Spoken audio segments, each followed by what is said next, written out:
여기까지가 이제 기본적인 그 내용이었다면은 기본적인 데 심오한, 원래 기본이 제일 심오해요, 여러분.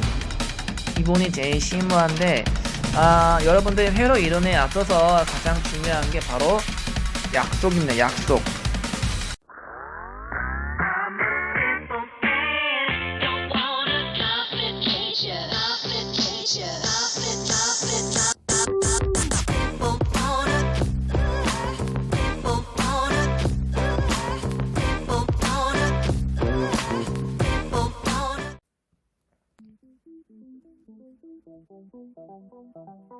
약속이 가장 중요한데, 이 약속의 이름이 바로 수동부호 규약이라고 합니다. 수동부호 규약. 이 수동부호 규약은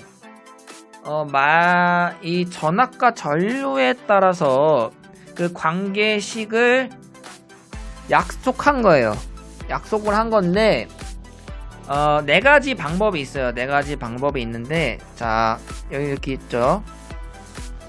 자, 첫 번째, 두 번째, 세 번째, 네 번째가 있는데, 선생님은 여러분들한테 이 첫 번째를 가장 중요하다고 이야기하고 싶습니다.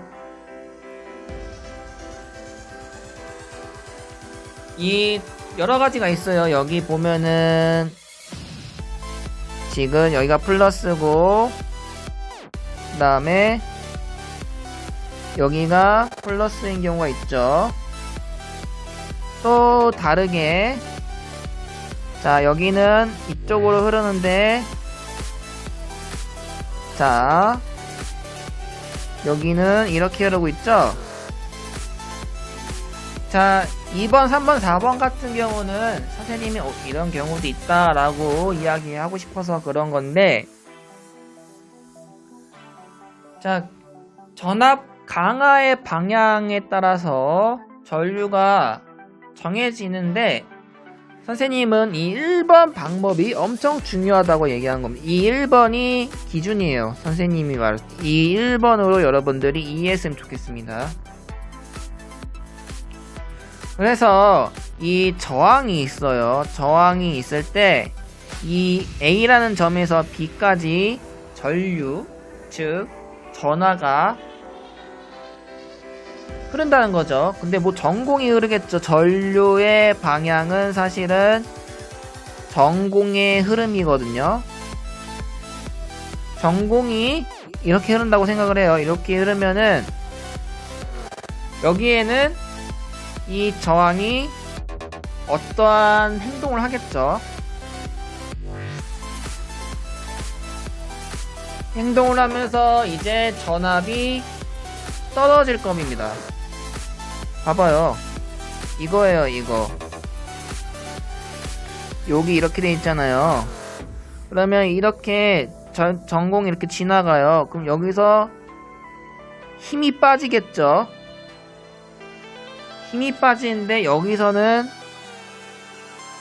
이제 높은 위치 에너지를 갖고 있다면은 여기서는 낮은 위치 에너지를 갖겠죠.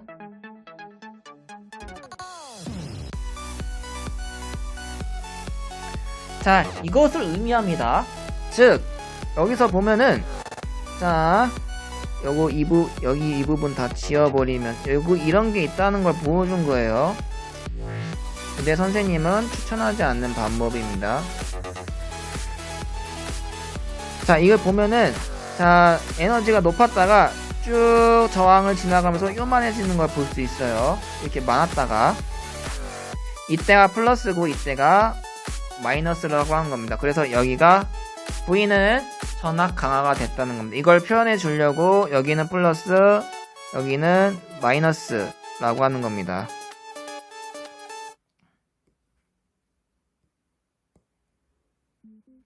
그때 전류가 이 방향이다. 이게 기본이에요.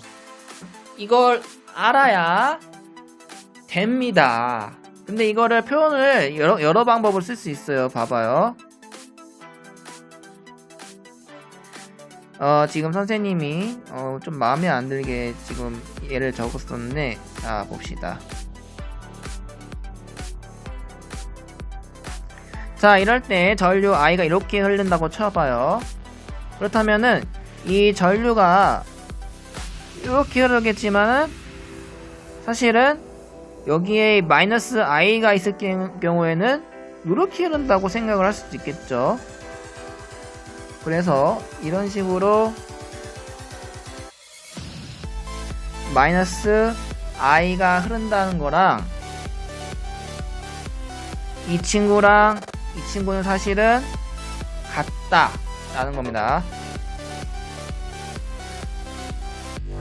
자, 이거랑 마찬가지로 자, 이렇게 흐르고 전류가 이렇게 흐른다고 생각을 해봐요. 요거는 플러스죠. 플러스.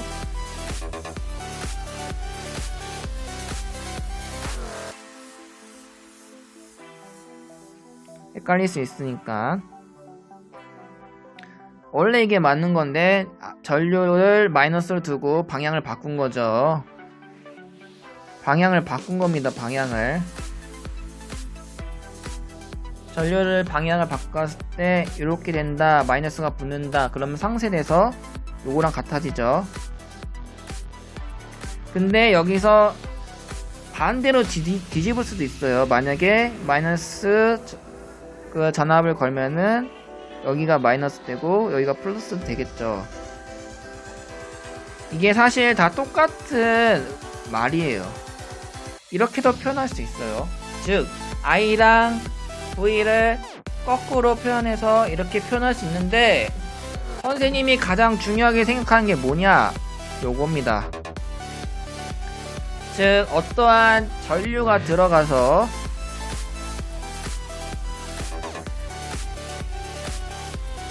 전류가 이렇게 쭉 들어가면서 높은 에너지가 작게 떨어지죠. 이때가 마이너스, 이때가 플러스 해서 V 전류. 즉 여기 전공 이렇게 가다 보면은 알갱이 때문에 막혀요. 근데 이게 막 슉슉 빠르다가 여기서 느릿느릿해지는 겁니다. 그 마지막쯤에는 거의 멈추겠죠. 이것을 전압 강화라고도 하고 전류의 속도가 느려졌다고도 표현하고 있는데 이것 때문에 그렇죠. 여러분들 기기가 동작을 하는 거예요. 전기 기기가.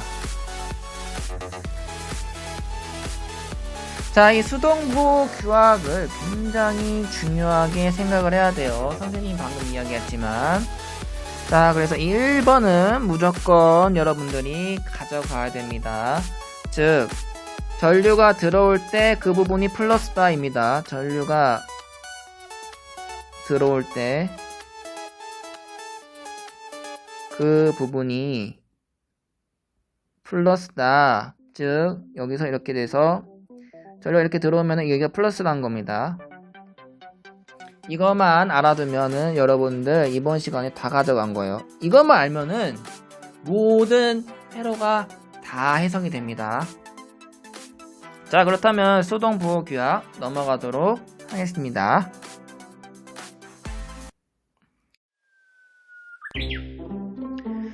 자, 회로를 알기 위해서는 여러분들이 기본 용어를 정리를 해야 됩니다. 기본 용어를 정리해야 하기 때문에 이 다음 거는 조금 이따가 하겠습니다. 할 건데, 자, 선생님이 이제 회로의 기본 용어를 정리를 해줄 거예요. 가장 처음으로는 그렇죠. 이상적인 전원이에요. 전원이란 건 무엇이냐? 바로 전류를 생성하거나 전압을 생성하는 걸 의미합니다. 생성해주는 그 어떠한 존재를 의미해요. 이 전압원이죠. 전압원은 이 전압을 생성해주는 겁니다. 일반적인 전압원은 이렇게 생겼어요. 그래서 여기에 전압 강화가 있듯이 V가 있겠죠. 그럼 뭐예요? 얘가 있으면은 만약에 여기서 갔던 애가 높은 위치 에너지로 가는 거겠죠. 이것이 바로 이상적인 일반적인 전화번이에요. 이 전화번을 표기하는 게 두 개 있는데 이제 교류 전화번이랑 그 다음에 직류 전화번이 있습니다. 이거는 다음에 이야기하겠지만은 세상에는 직류도 있고 교류도 있어요. 근데 뭐 똑같아요. 사실은 거시적으로 보면은 직류보다는 교류죠. 전압을 거시적으로 보면은 사실은 실제 세계에서는 교류입니다. 근데 전압을 미시적, 그러니까 작게 보면 전자단위 이렇게 보면은 사실은 DC입니다. 직류 DC 전압을 갖고 있어요. 근데 뭐 이건 이야기를 뭐 여기까지만 하고, 그 다음에 전류원이 있습니다. 전류원은 자 이런 식으로 동그라미하고 화살표를 그려줍니다. 이게 바로 일반적인 전류원이에요. 이게 여러분들 중요해요. 왜냐면 이 직류 전압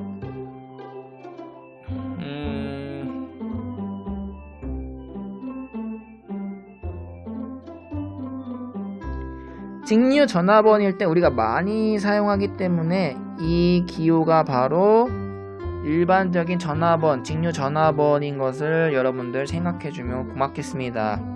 이 전화번에 대해서는 이 두 가지가 있어요. 독립적인 전화번이랑 종속적인 전화번이 있는데, 이 독립적인 거는 회로에 의해서 전원의 크기가 영향이 없는 게 바로 독립 전원이고, 종속 전원은 회로에 의해서 전압의 크기가 영향을 받는 게 바로 종속 전원이에요.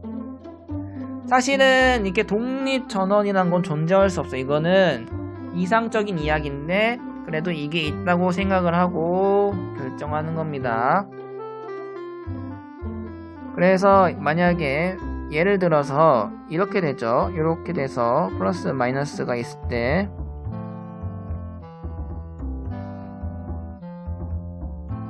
이게 바로 독립 전원 표시입니다. 이 회로에 의해서 전원의 크기가 변하지 않는 거예요. 얘는 무조건 10V면 10V인 게 바로 독립 전원. 유아독전 나는 혼자서 살 수 있어. 나는 어떠한 환경에서도 변하지 않아. 이게 바로 독립 전원입니다. 이와 반대로 회로의 크기에 따라서 또는 회로의 어떤 형태에 따라서 전원의 크기가 영향을 받는 것이 바로 종속 전화번입니다. 종속 전화번.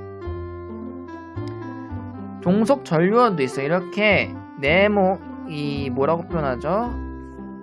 마른 목골이죠. 마른 목골로 만든 다음에 여기 이렇게 표시하는 게 바로 종속 전화번, 종속 전류원인데 이렇게 되는 경우가 많아요. 자, 종속 전류원이 이렇게 있습니다. 이 종속전이 V1인데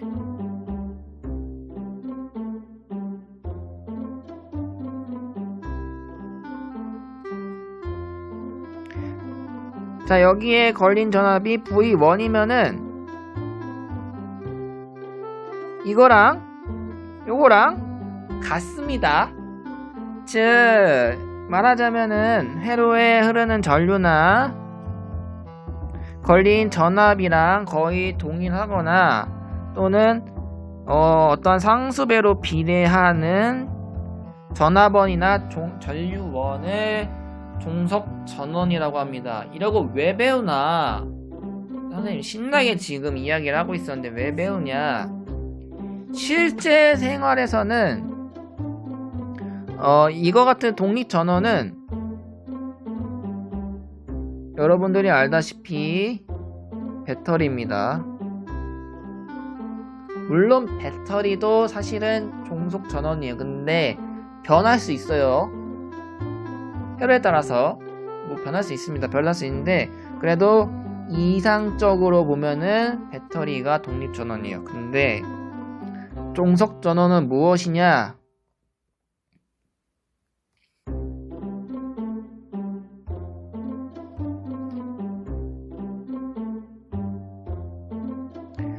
종속 전원은 바로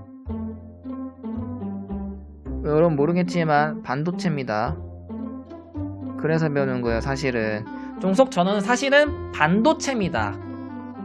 반도체가 증폭하고 전류를 흐르게 하고 멈추게 하고 막기도 하고 저항이 되고 전원을 만들기도 하고 이럽니다. 그래서 근데 이 반도체는 회로에 따라서 달라지거든요. 이 반도체를 표현하기 위해서 종속 전압원, 종속 전류원을 우리가 사용합니다.